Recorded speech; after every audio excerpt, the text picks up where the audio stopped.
A ver, el material que tenemos hoy está buenísimo. Nos vamos a meter de lleno con una novela histórica que se llama El Pacto de Melkart. Y además, tenemos una entrevista con el autor. La misión es explorar un choque de civilizaciones brutal.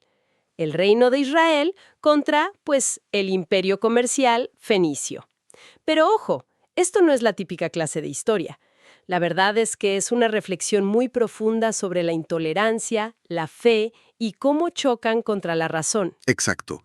Y fíjate que lo más interesante es que estas fuentes nos dan una perspectiva que casi nunca se escucha. Ya sabes lo que dicen, la historia la escriben los que ganan. Y en esta narrativa, los fenicios suelen ser los malos del cuento, o en el mejor de los casos, un pie de página. La novela intenta darles voz, humanizarlos, entender su cultura y su fe desde adentro. Aquí es donde entra el concepto clave que menciona el autor, la hermenéutica. El arte de la interpretación, ¿no? Precisamente, se trata de reinterpretar los hechos para entender las motivaciones profundas. El autor propone que si escarbamos debajo de los nombres de los dioses, Yahvé, Baal, Astarte, y de los rituales, encontramos una búsqueda espiritual común, lo que él llama un árbol común. ¡Ah, qué interesante! Es un desafío directo a la idea de que una fe es inherentemente superior a otra. Nos obliga a cuestionar nuestros propios prejuicios. ¡Me encanta! O sea que vamos a usar la historia como un espejo. Bueno, pues para entender todo este choque, la novela nos lleva al origen de todo.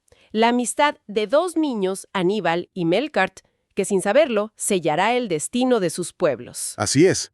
Todo empieza a orillas de un río, el Naamán. Y esa primera escena es fundamental. Tenemos a Aníbal, un niño callado, muy observador, casi cínico para su edad. Y por otro lado está Melkart, que es carismático, lleno de vida y con una fe ciega en su dios, Baal. Y se conocen porque Melkart lo defiende de unos abusones. El clásico encuentro, digamos. Pero es mucho más que eso. No es solo un niño defendiendo a otro. Para el autor, esto es la fe en acción. Melkart no solo reza o recita dogmas, su devoción se manifiesta en un acto concreto de bondad. Claro. Defiende al débil, lo protege y luego lo invita a comer. Su fe es tangible, es práctica. Y es justo eso, esa bondad real y palpable, lo que engancha a Aníbal, el niño que solo cree en lo que puede ver y tocar. Claro, para Aníbal no es un milagro, es un acto de generosidad que puede entender. Desde el principio su amistad es como un puente entre dos mundos que parecen irreconciliables, la fe devota y la razón pragmática. Y esta dinámica, ¿cómo evoluciona cuando crecen? Digo, cuando ya son hombres con poder e influencia. Pues sus caminos se definen pero siguen entrelazados. Melkart se clava en el estudio de las tablillas cuneiformes, la historia, la teología. Para él, acumular conocimiento es una forma de oración, un camino para entender la mente de su Dios. Mientras tanto, Aníbal, guiado por el propio Melkart, encuentra su vocación en el lenguaje universal de los números. El comercio, la contabilidad. Justo, para él esa es la verdad pura, sin interpretaciones. Es fascinante cómo cada uno busca la verdad por su lado, pero ¿de dónde viene esa fe tan inquebrantable de Melkart? Porque a menudo una devoción así nace de una experiencia muy fuerte. Totalmente. Y la novela nos lo revela. Su fe no nace de la comodidad, sino de la tragedia más absoluta. Siendo niño perdió a su padre, un marinero, en una tormenta. Poco después, su madre muere por una enfermedad. Híjole. Lo lógico hubiera sido que culpara a su Dios, que se rebelara. Que perdiera la fe, vamos. Exacto. Pero su madre, en su lecho de muerte, le da una interpretación diferente. Otra vez la hermenéutica en juego. Le dice que el sufrimiento no es un castigo de Baal, sino la obra de Mot, la muerte, el caos. Ah. Y que la única forma de ganarse el amor y el respeto de Baal es enfrentando a Mot con valentía. Esta idea lo transforma. En lugar de hundirse en el resentimiento, decide convertirse en sacerdote para ayudar a otros a navegar su propia oscuridad. ¡Qué potente! Su fe es una herramienta forjada en el dolor. Exacto. Su propósito nace de su peor pesadilla. ¿Y Aníbal el pragmático? ¿Cómo ve todo esto? Aníbal lo respeta porque ve los resultados. Ve a un amigo que, a pesar de todo, construye algo positivo. Su amistad se fortalece. Años después, Melkart ya es un sacerdote influyente y Aníbal un comerciante muy exitoso. En parte porque cuando Aníbal casi cae en la bancarrota, Melkart usa sus influencias en el templo para ayudarlo a levantarse. Ah, mira. Su lealtad es a prueba de todo. Y es en ese punto, con ellos ya establecidos, que la política entra en juego y lo complica todo, ¿no? Aquí es donde la trama se acelera. El rey de Tiro, Etbal, está nervioso. Ve a los grandes imperios, Asiria, Egipto, y sabe que Fenicia, a pesar de su riqueza, es militarmente débil. Necesita un aliado. Exacto. Y su solución es una jugada de ajedrez político muy audaz. Casar a su hija, Jezabel, con el rey Acab de Israel. La idea es unir la chequera fenicia con la espada israelita. Suena lógico en el papel, una alianza estratégica, pero me imagino que Aníbal, el hombre de los números, no estaría muy convencido. Para nada. Aníbal lo ve como un mal negocio, una pésima inversión. Le dice a Melkart que mezclar dos culturas tan opuestas, una politeísta y tolerante, la otra monoteísta y exclusiva, Es una receta para el desastre. justo, es demasiado volátil. Entiendo perfectamente su lógica pragmática, pero visto desde fuera, parece increíblemente ingenuo por parte de los fenicios ignorar un choque cultural tan evidente. ¿El autor lo presenta como un error de cálculo o como una fe ciega en que el dinero todo lo puede arreglar? Es una gran pregunta, y la respuesta está en cómo Melkart lo convence. No apela a la fe, sino a la historia.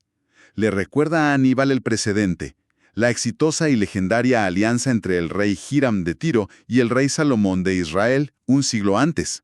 ¡Ah! Claro, la Edad de Oro. Exacto, fue una edad de oro para ambos. Melkart le dice, ¿ya funcionó una vez? ¿Por qué no va a funcionar ahora?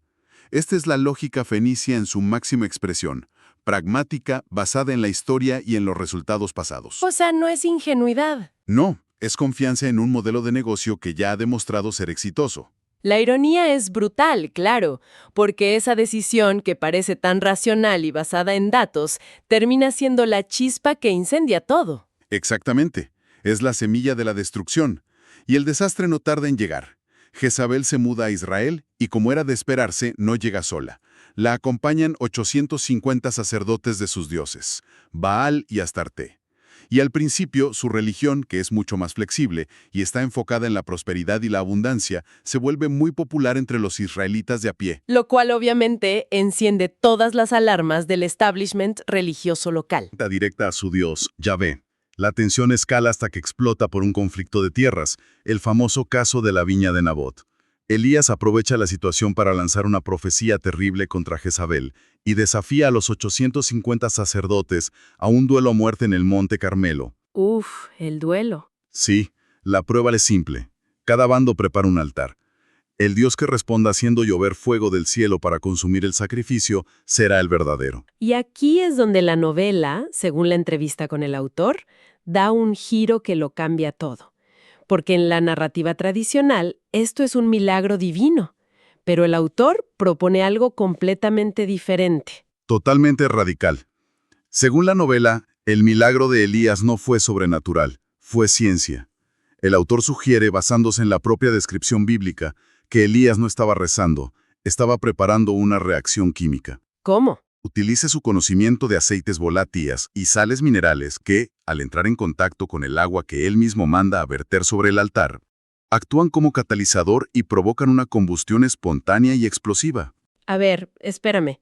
¿Me estás diciendo que el autor plantea que Dios no hizo un truco de magia, sino que le reveló a Elías el conocimiento científico para ganar el duelo? Precisamente. Para el autor, el verdadero milagro no es el fuego, sino la revelación de ese conocimiento en el momento preciso. La ciencia no como un opuesto a la fe, sino como el lenguaje a través del cual se manifiesta lo divino. ¡Qué locura! Esto es fascinante, porque replantea toda la dicotomía, pero aquí es donde entra otro concepto clave del autor, el error. ¿Qué es el error?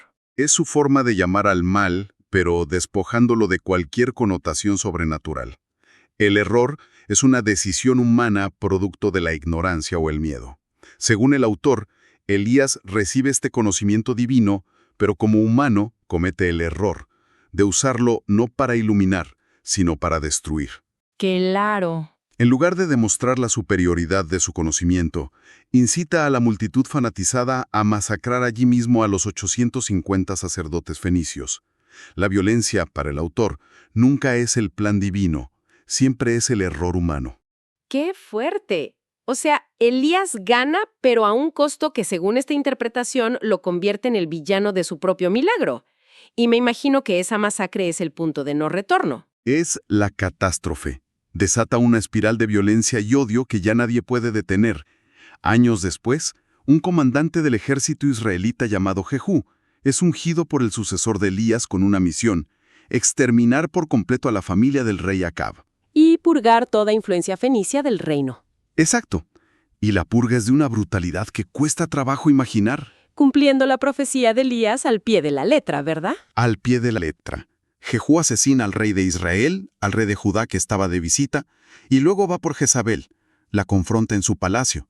Ella lo enfrenta con dignidad, maquillada y vestida como una reina, pero él ordena a sus eunucos que la arrojen por la ventana. Su cuerpo es devorado por los perros, tal como Elías había profetizado. Es una imagen terrible. En la historia tradicional, se presenta como el justo castigo a una reina malvada. ¿Cómo lo aborda la novela? De una forma mucho más compasiva y, pues, filosófica. La muerte física de Jezabel no se ve como un castigo eterno ni como el fin. El autor lo describe como el cierre de un ciclo evolutivo. Su esencia, su alma, simplemente termina una lección, por dolorosa que sea, y sigue adelante para aprender otras. Una visión muy distinta. Bajo esta filosofía, todos somos como niños en una escuela cósmica, y la vida se renueva para darnos más oportunidades de crecer. La brutalidad de Jehú no es justicia divina, es simplemente la consecuencia trágica de la ceguera del fanatismo. Pero la violencia no para con la muerte de Jezabel. Jehú quiere erradicar hasta el último vestigio de la cultura fenicia. Y aquí es donde la tragedia alcanza a nuestros protagonistas. Melkart, que había vuelto a Tiro, decide regresar a Israel en una misión de paz desesperada para intentar salvar a los fenicios que quedan. ¡Ay, no! Pero es una trampa. Jehú finge querer hacer las paces, convoca a todos los adoradores de Baal a una gran ceremonia en su templo. Y una vez que están todos dentro, incluido Melkart, sella las puertas y los masacra a todos. Es el fin de Melkart y de la esperanza de una coexistencia pacífica. Es el fin de Melkart, pero no de su legado. Justo antes de morir, logra enviar una última carta a Aníbal. Es su testamento. Le deja toda su inmensa fortuna, amasada durante años como sumo sacerdote. Pero le deja algo más importante. ¿Qué? La justificación moral para la venganza. Le dice que la paz ha fracasado, y ahora es el turno de la guerra. Y aquí es donde el pragmático Aníbal, que siempre desconfió de la alianza, tiene que actuar. Pero Tiro no tiene ejército para enfrentar a Israel. ¿Cómo se venga? Y es aquí donde vemos lo que el autor llama la lógica de Canaán. Aníbal no piensa como un general, piensa como el genio de los negocios que es. Claro. Un ataque militar directo sería un suicidio. Así que, en lugar de eso, libra una guerra económica. Una guerra de sombras. Una venganza que se pelea en los libros de contabilidad. Me encanta. ¿Qué hace exactamente? Algo brillante y despiadado. Identifica el punto débil de la economía de Israel, su dependencia del estaño y el cobre fenicios para fabricar el bronce. Para sus armas y herramientas. Justo, para sus armas y sus herramientas agrícolas. Aníbal usa la fortuna de Melkart para acaparar el mercado y corta por completo el suministro a Israel. Al mismo tiempo, financia a los reinos vecinos y a la oposición interna para desestabilizar a Jehú desde dentro. ¡Wow! Paraliza la industria militar y agrícola de su enemigo sin disparar una sola flecha. Es una estrategia brutalmente efectiva. Pero me pregunto por las consecuencias no deseadas. Un bloqueo así no solo daña al rey y a su ejército. Funciona a la perfección, pero el resultado es devastador. No es Jehú quien sufre, son los campesinos inocentes. Claro. Sin herramientas de bronce, las cosechas se desploman y la gente empieza a morir de hambre. Y un día, Aníbal recibe un informe de sus espías que describe el sufrimiento de los niños israelitas y se quiebra. Se ve en el espejo. Exacto. Se da cuenta de que en su búsqueda de venganza se ha convertido en lo mismo que odia. Se ha vuelto tan fanático como Jehú, usando el hambre como arma en lugar de la espada. Le provoca una crisis de conciencia brutal. ¿De qué sirve vengar a su amigo si para hacerlo tiene que traicionar todos los principios por los que Melkart vivió? Es que es eso, la protección de la vida, la justicia. ¡Qué dilema! Entonces, ¿qué decide? ¿Sigue adelante con su venganza o la detiene? Este es su momento definitorio. Elige detener el bloqueo, Comprende que la verdadera ley de su pueblo, la ley de Baal que Melcar defendía, no se basa en el ojo por ojo, sino en el sustento de la vida, en la prosperidad. Su victoria final no es ver a su enemigo destruido. No, su victoria es preservar su propia humanidad. Es un triunfo moral, no militar. Y al final, ¿qué pasa con los dos reinos? ¿Cuál es el legado de toda esta tragedia? A largo plazo, la historia le da la razón a la decisión de Aníbal. El reino de Israel, debilitado por la purga de Jehú y la inestabilidad que Aníbal ayudó a financiar, nunca se recupera del todo, y finalmente es conquistado y borrado del mapa por los asirios. Mientras que Tiro sobrevive. Io sobrevive, no por la fuerza militar, sino por la diplomacia y la inteligencia económica, haciéndose indispensable para los grandes imperios. Y Aníbal usa el resto de la fortuna de Melkart para un propósito mucho más noble. Funda academias y bibliotecas para preservar y difundir el conocimiento fenicio. O sea que la verdadera inmortalidad no estaba en los templos o en los ejércitos. Para el autor ese es el mensaje final. Los reinos, los imperios, los idiomas, todo eso es temporal, se convierte en polvo. Lo único que perdura, lo que de verdad trasciende, son las ideas. Claro. La inmortalidad de la cultura fenicia no está en sus murallas, sino en sus aportaciones al mundo. El alfabeto, la numeración, las técnicas de navegación. Herramientas que, en esencia, fomentan la razón y la conexión entre los pueblos. Y la amistad de Aníbal y Melkart se convierte en el símbolo de esa idea, que el amor incondicional y la razón son el único legado que sobrevive al tiempo. Al final, después de analizar todo esto, me queda claro que el conflicto real de la novela no es entre Yahvé y Baal o entre Israel y Fenicia. Para nada. El conflicto de fondo es entre dos maneras de ver el mundo, dos sistemas operativos, por así decirlo. Me gusta esa analogía. Uno se basa en un dogma rígido, exclusivo, que se siente amenazado por lo diferente y que, casi por definición, termina justificando la violencia. El otro se basa en la razón, la empatía y la búsqueda de principios universales que nos conectan, como la amistad y la justicia. Quizás ya no en el Monte Carmelo, pero sí en nuestras discusiones políticas, en las redes sociales. Incluso dentro de nosotros mismos. Esa tensión entre el dogmatismo y la apertura, entre el juicio rápido y el intento de comprender al otro. Esa es una batalla que cada persona libra todos los días al enfrentarse a un mundo lleno de gente que piensa y cree de forma distinta. La historia cambia de escenario, pero el conflicto esencial parece ser el mismo.